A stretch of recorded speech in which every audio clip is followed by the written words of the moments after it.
우리에게 주신 하나님 말씀은 에베소서 5장 18절로 21절 말씀입니다. 신약성경 315면에 있습니다. 에베소서 5장 18절로 21절입니다. 우리 한 목소리로 봉독하도록 하겠습니다. 술 취하지 말라. 이는 방탕한 것이니 오직 성령으로 충만함을 받으라.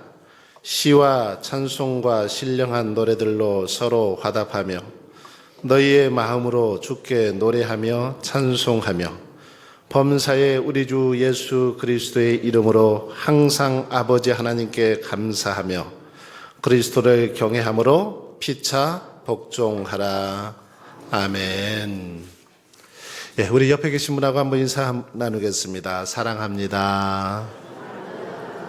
예, 정말로 사랑하시죠?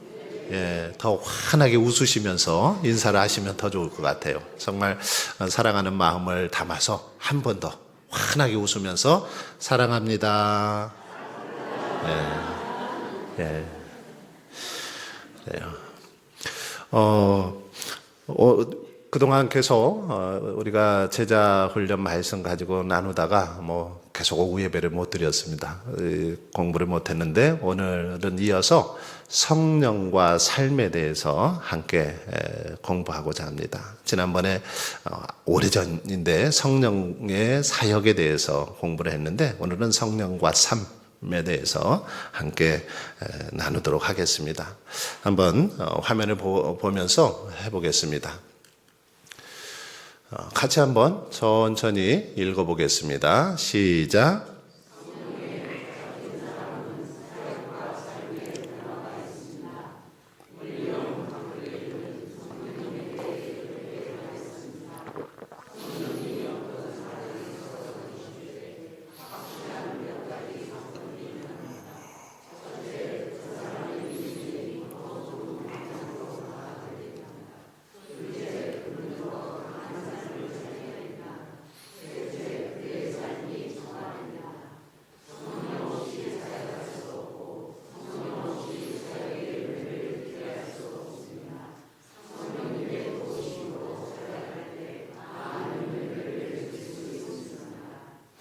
예, 여기까지 보겠습니다.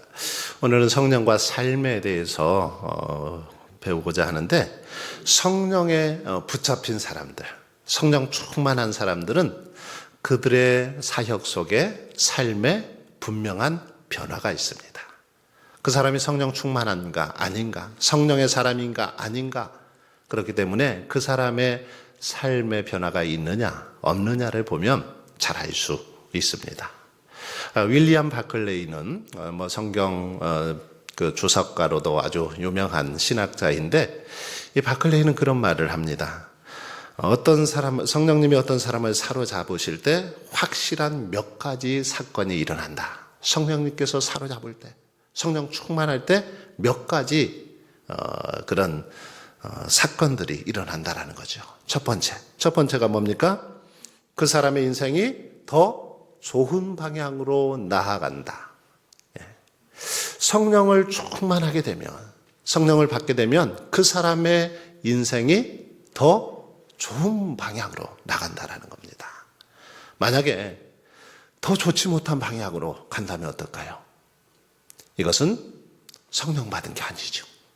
이것은 악한 영을 받은 겁니다. 성령을 받았으면 더 좋은 방향으로 나아가게 돼야 되죠. 하나님께서 기뻐하시고 하나님께서 원하시는 그런 삶의 방향으로 나아가야 되는 것입니다. 두 번째는 그는 더 강한 삶을 살게 된다. 이렇게 말하고 있습니다. 더 강한 삶을 살게 된다. 예, 성령을 받게 되면 더 힘있고 능력있고 강한 삶을 살아간다라는 겁니다. 그동안 어쩌면 좀 이렇게 비실비실하고 게으르고 나태했다면 이제는 힘있고 능력있게 아주 열정적으로 그렇게 변화되게 되더라는 거죠. 성령 충만할 때 이런 역사가 일어납니다. 세 번째는 그의 삶이 정화된다. 그의 삶이 거룩하게, 정결하게 그렇게 바뀌어지더라는 것입니다. 그래서 옛사람은 다 죽고 새 사람으로 거듭나는 거죠. 이게 바로 성령에게 사로잡힐 때에 나타나는 현상이다라고 말하고 있습니다. 여러분, 우리 기독교는 성령 없이 절대 사역할 수 없습니다. 교회는 어떤 세상의 조직이나 단체하고는 다릅니다. 세상의 단체, 세상의 조직은 어떤 경험으로, 어떤 사람의 능력으로, 어떤 사람의 힘으로 그렇게 이끌어갈 수 있습니다. 그러나 교회는 그런 곳이 아니죠. 성령을 따라 성령의 인도하심 속에서 교회는 모든 사역이 이루어져야 되는 거죠. 그래서 성령 없이는 사역할 수 없습니다. 성령 없이 사역의 열매도 기대할 수 없습니다. 성령의 도우심으로 사역할 때 많은 열매를 맺고 그 공동체가 부흥하고 성장하는 그런 역사가 일어나게 된다라는 그런 사실입니다. 이 시간은 말씀을 통해서 이제 함께 살펴보려고 합니다. 사도행전 말씀을 한번 보겠습니다. 사도행전 1장 8절 말씀인데 성령님의 주된 사역이 무엇인지 한번 읽고 답해 보도록 하겠습니다. 같이 한번 읽어보겠습니다. 시작.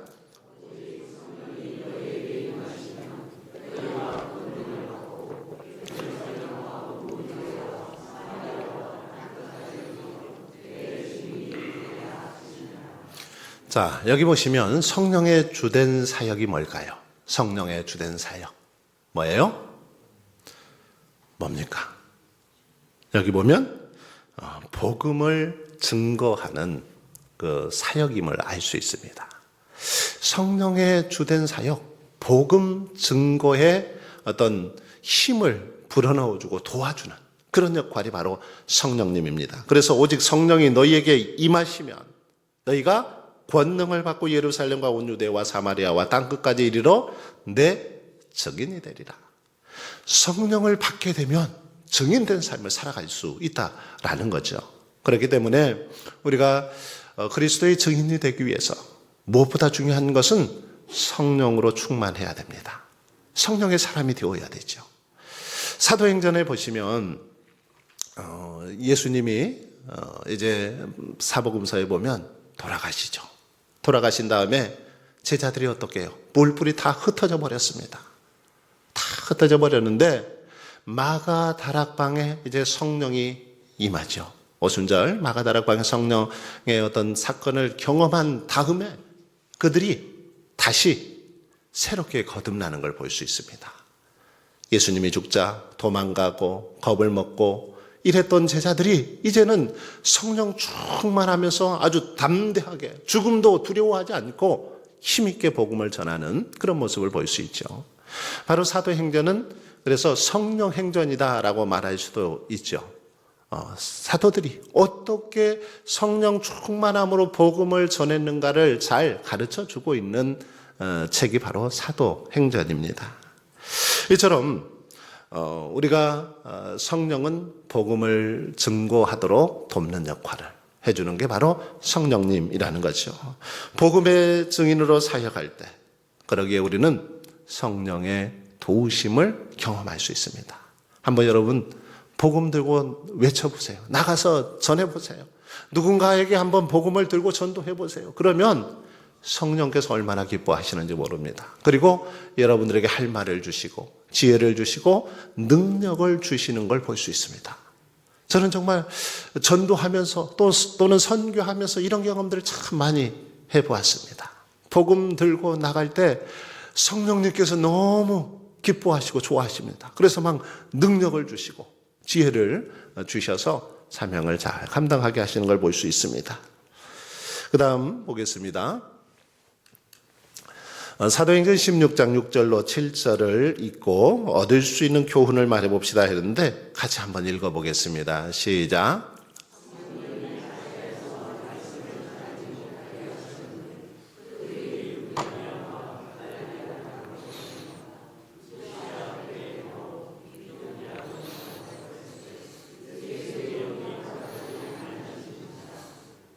자, 여기 보시면 바울은 복음을 전하기 위해서 이 부르기아와 그리고 갈라디아 땅으로 이렇게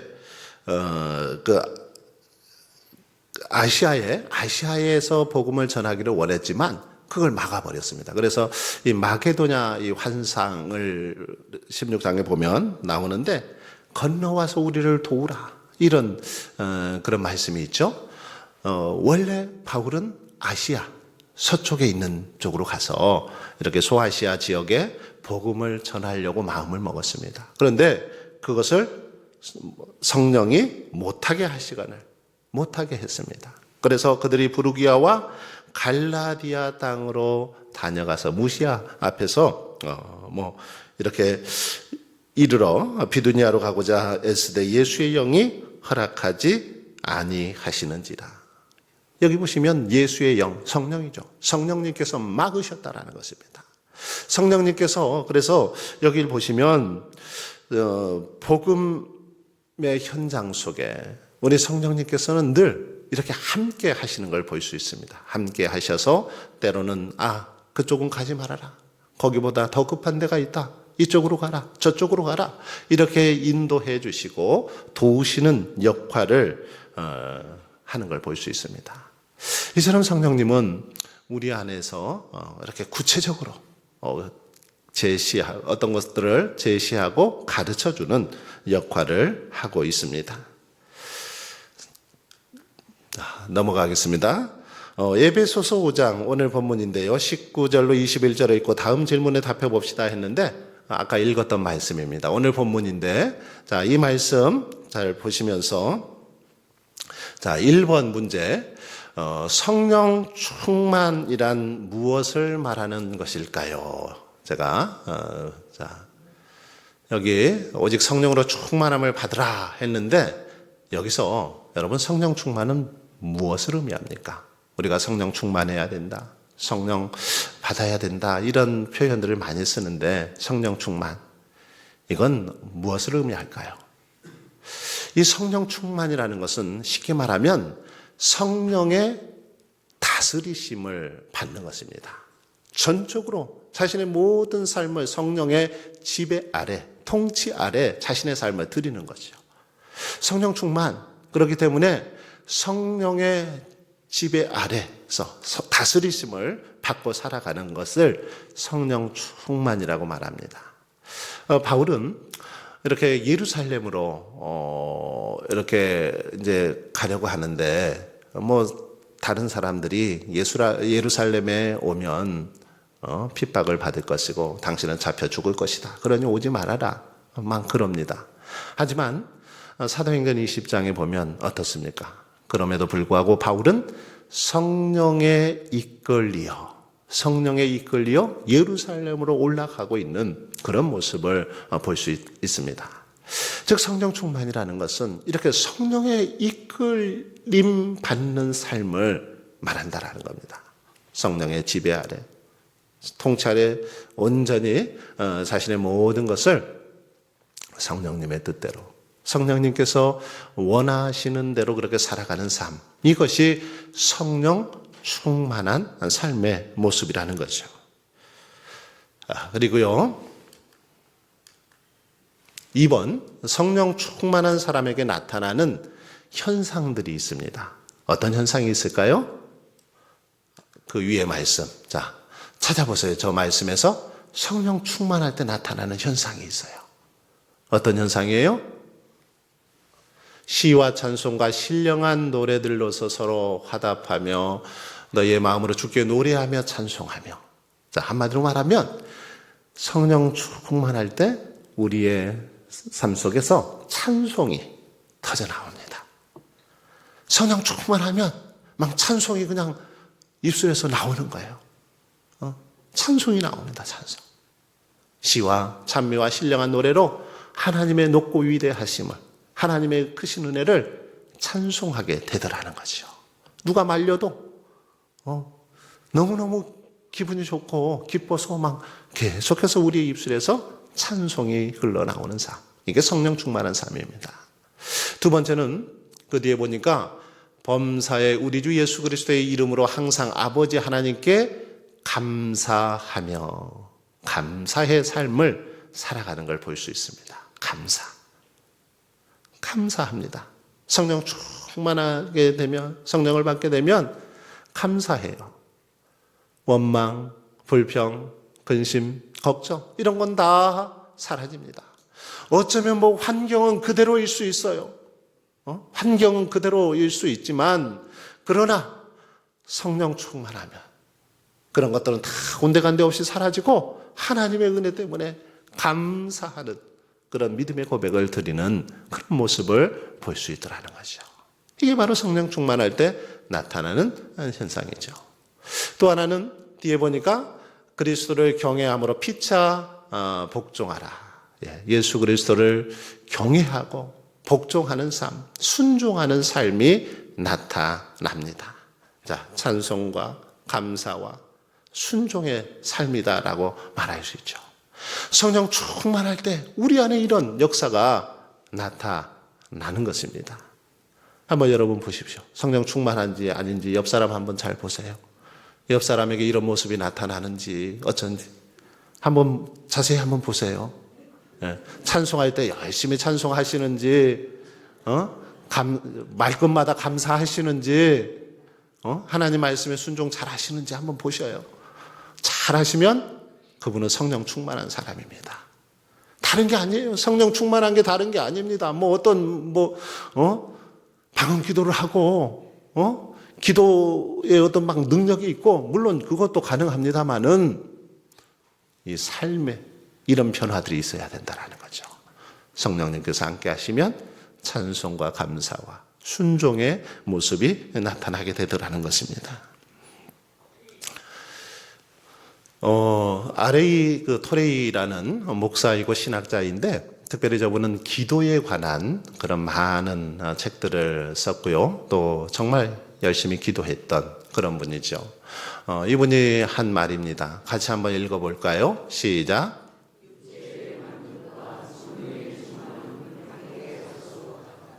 예, 그렇습니다. 육체의 만족과 성령 충만 함께 할 수 없습니다. 함께 할 수 없어요. 하나는 포기해야 됩니다.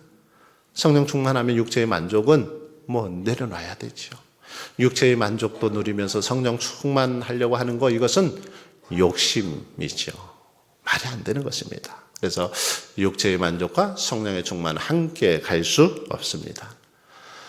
4번, 하나님이 주신 성령의 선물, 은사를 어떻게 사용해야 하는지 한번 다음 성경 구절을 보고 살펴봅시다 했는데 베드로전서 4장 10절 말씀 같이 한번 읽겠습니다. 시작.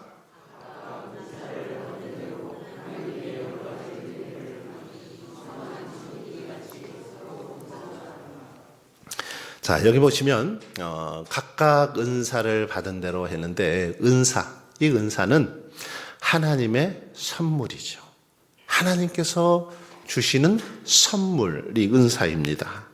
자, 그런데 이 은사는 어떻게 사용해야 되냐면 선한 청지기 같이 서로 봉사하라 이렇게 말씀하고 있습니다. 각각 은사를 받은 대로 하나님이 여러 가지 은혜를 맡은 선한 청지기 같이 봉사하라, 서로 봉사하라 했는데 여러분 청지기가 뭡니까? 신앙생활 하시면서 많이 들어보셨을 텐데 이 청지기는 주인이 아닙니다. 주인이 아니에요.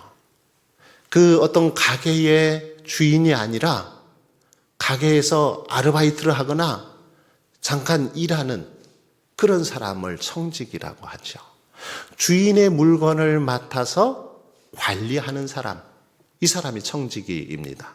그렇기 때문에 이 아르바이트생, 알바생들은 자기 마음대로 할 수 있을까요?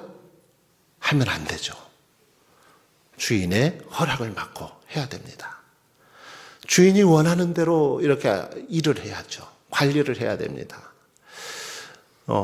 이 은사는 하나님께서 우리에게 주신 선물입니다. 원래 주인은 누구 거였을까요? 하나님 거였죠.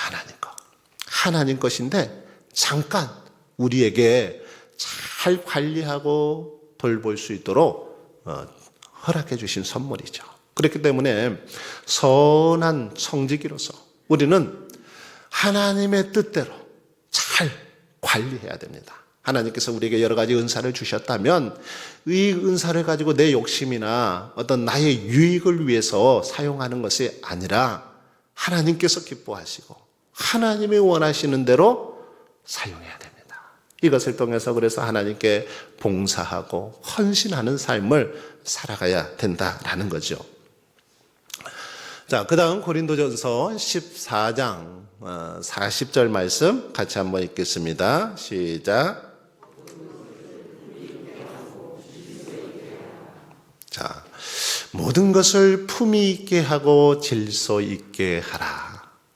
성령의 은사들, 하나님께서 주시는 은사들을 사용할 때는 품위 있게 하고 질서 있게 사용해야 된다라는 것입니다. 품위 있게, 질서 있게 사용해야 된다라는 것이죠. 품위 있다, 이 말은 뭐 쉽게 말하면 어떤 그 사람의 성품이나 품성이 이렇게 교양이 있는 뭐 이런 의미죠. 그러니까 교양 있게 잘 활용하라는 겁니다. 관리하라는 거죠. 고린도 교회는 우리가 잘 아는 것처럼 이 은사를 잘못 사용했죠. 질서를 파괴해 버렸습니다. 품위가 다 떨어지게 그걸 사용해서 그 안에 많은 문제가 발생했던 것을 볼 수 있습니다. 이 은사를 그렇기 때문에 품위 있게 사용하지 않으면, 또 질서 있게 사용하지 않으면 교회는 혼란에 빠질 수밖에 없지요. 많은 문제가 발생할 수밖에 없더라는 것입니다. 그렇기 때문에 질서 있고 품위 있게 우리에게 주신 은사들을 잘 활용해야 되는 줄 믿습니다. 마지막으로 갈라디아서 5장 22절로 23절인데요. 성령의 인도하심을 받을 때 나타나는 열매들이 무엇인지 한번 말해봅시다 했는데 같이 한번 읽겠습니다. 시작.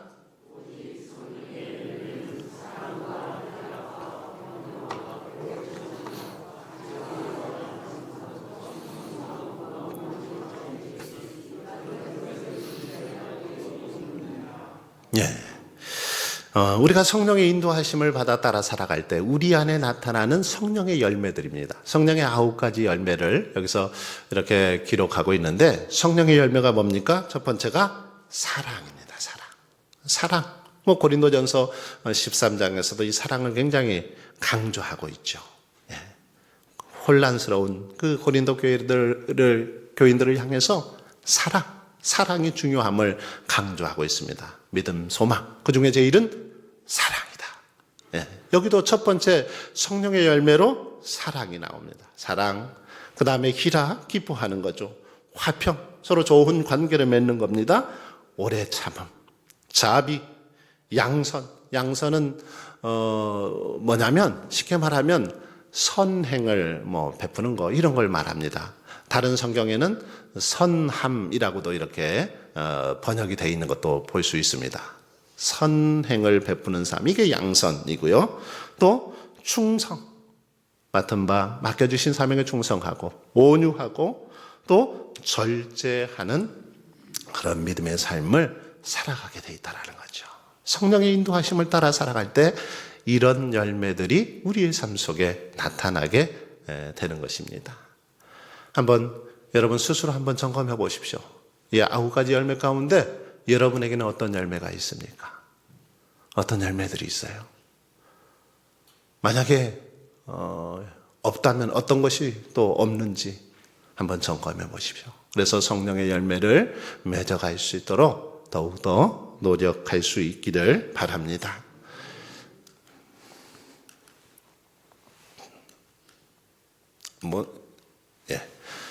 같이 한번 읽겠습니다. 시작.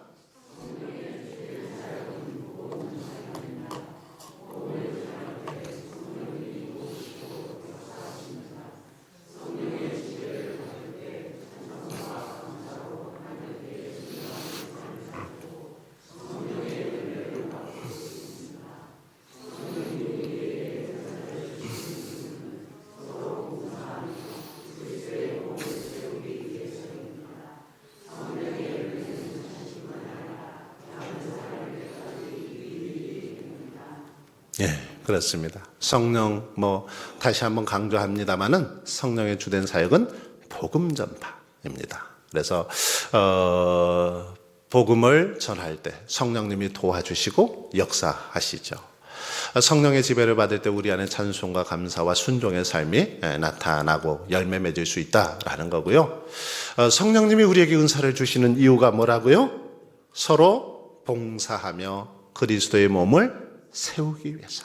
하나님께서 우리에게 여러 가지 은사를 주셨는데 이 은사 자기만 가지고 그냥 혼자서 그렇게 떵떵거리면서 살라고 주신 것이 아니라 서로 같이 봉사하며 섬기면서 특별히 몸된 교회를 세우도록 하시기 위해서 이 은사를 주셨다라고 말합니다. 그렇기 때문에 하나님께서 우리에게 주신 은사를 가지고 하나님의 교회를, 우리의 운주교회를 잘 세워가고 섬기는데 사용해야 합니다.